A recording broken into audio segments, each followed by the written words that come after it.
తక్కువగా ఉంది. ఈమె ఒకరోజు తండ్రి గారిని అడిగింది, నాన్నగారు సరదాగా నేను అట్లా భూలోకం అంతా చాలా అందంగా ఉంటుందట కదా, భూలోకం చూసి వస్తానండి అని చెప్పి తండ్రి గారి దగ్గర అనుమతి తీసుకుని ఒక 5-6 చెలికత్తెల్ని తీసుకుని పుష్పక విమానం ఎక్కి వెడుతున్నది. బద్రికావనం మీదుగా పెడుతుందట వీళ్ళ విమానం. అది పెడుతూ ఉంటే కిందకు చూసింది, ఆహా ఎంత అందంగా ఉంది ఈ అరణ్యము, అందమైన సెలయేరులు, కోకిల కిలకిల రావాలు, పక్షీంద్రముల శబ్దములు, చక్కగా ఆ నెమలి నాట్యములు, కింపురుష మిథునములు, పూల తావులు మత్తెక్కించేటటువంటి పూలతలు, చాలా బాగుంది, చెల్లులారా ఇక్కడ దిగి కొద్దిసేపు ఆడుకుని వెళదామా అని అడిగింది. అలాగే కమలపాలిక అన్నారు. అందరూ అక్కడ దిగి ఆ ఉద్యానవనంలో విహరిస్తూ ఉంటే రోమపాదుడు అనేటటువంటి ఒక మునీంద్రుడు ఆ మహర్షి తపస్సు చేస్తున్నాడు, రాజర్షి. ఆయన తపస్సు చేస్తూ ఉంటే ఆయన చూసింది, ఆహా చలి ఈయన ఎంత అందంగా ఉన్నాడే, మనందరం ఒక పందెం వేసుకుందామా? ఏమిటి కమలపాలిక? ఎవరైతే ఈయన గారి యొక్క తపస్సును భగ్నం చేస్తారో వాళ్ళు ఈ పందెంలో గెలిచినట్టు. సరే కానీ అన్నాడు అని చక్కగా వాళ్ళందరూ కూడా ఆ మునీంద్రుని చుట్టూ చేరి చక్కగా వారి కాళ్ళకు అందులు కట్టుకుని బ్రహ్మాండంగా ఆడుతూ పాడుతున్నారట.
ఎంతసేపటికి మునీంద్రుడు కన్నులు తెరిచి వెళ్ళని చూడడం లేదు. అందరూ అలసిపోయారు.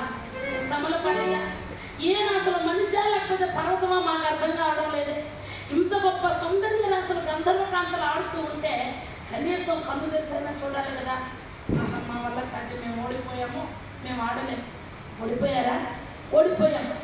ఏమే రోజా నువ్వు ఓడిపోయావా? రోజా ఓడిపోయావా? ఓడిపోయావా లేదో చెప్పు.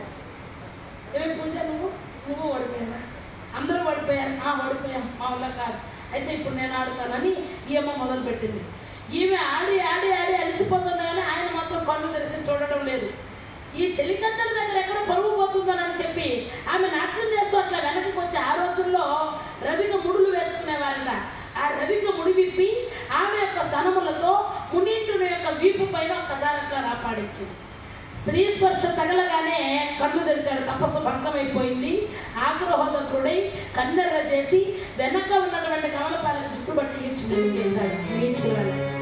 పవిత్రమైనటువంటి ఉత్తమోత్తమైన గంధర్వ వంశంలో పుట్టినటువంటి నీవు ఇంత దారుణంగా ప్రవర్తించి నా తపస్సును భగ్నం చేశావు కనుక ఏ కుచుములతో నా వీపు పైన రాపాడించి నన్ను నా తపస్సును భక్తం చేశావో అదే కుచుము వీపులో మరి ఒకటి అధికముగా కలిగి అది చీము, నెత్తురు, దుర్గంధ పూరితమైన దుర్వాసనతో పురుగులు రాలుతూ ఉంటుంది. రాక్షస ప్రవృత్తితో రాక్షస కాంతవై నరమాంస భక్షణ చేస్తూ నీవు రాక్షసవై జీవించదవుగా. చెప్పించగానే కాళ్ళ పైన పడిపోయింది. స్వామి చేసిన అపచారమిది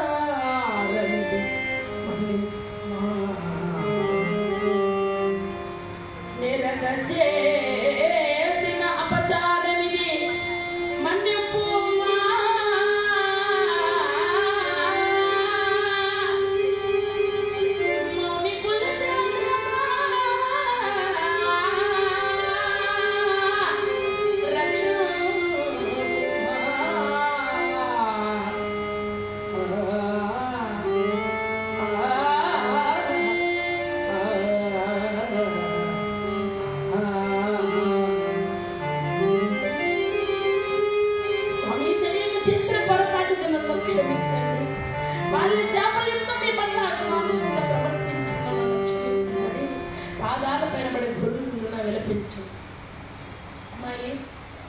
మహర్షుల వాక్కులు అమోఘముల విరక్తపోవు.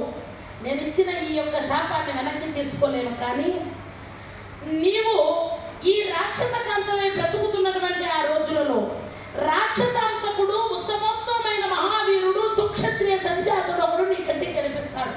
వాడు కనిపించగానే నీ వీపులో ఉన్న అధికంగా ఉన్నటువంటి ఆ 3వ కుచము స్థానము మాయమైపోతుంది. నీకు రాక్షస ప్రవృత్తి పోతుంది. నీకు గంధర్వ స్మృతులన్నీ గుర్తుకొస్తాయి. ఆ వీరుడిని నువ్వు వివాహం చేసుకున్న తరువాత నీకు ఒక కుమారుడు కలుగుతాడు. ఆ కుమారుడు రణభూమిలో మరణించిన తరువాత రాక్షసు నరమాంస భక్షణ మానివేసి వచ్చేపోయే బాటసార్లకు నీవు సహాయం చేస్తూ నీవు ఆనందంగా జీవిస్తావని చెప్పి ఆ తరువాత నీవు జన్మరాహిత్యాన్ని పొంది గంధర్వలోకాన్ని చేరుతావని ఆశీర్వదించాడు. ఆ కమలపాలికయే ఇప్పుడు హిడింబాసురుడనే రాక్షసునికి హిడింబగా ఆమె చెల్లిగా ఆవిర్భవించింది. భక్తులారా, ఈ అన్నా చెల్లెళ్ళ ఆగడాలకు అరణ్యములో అవధులు లేవు.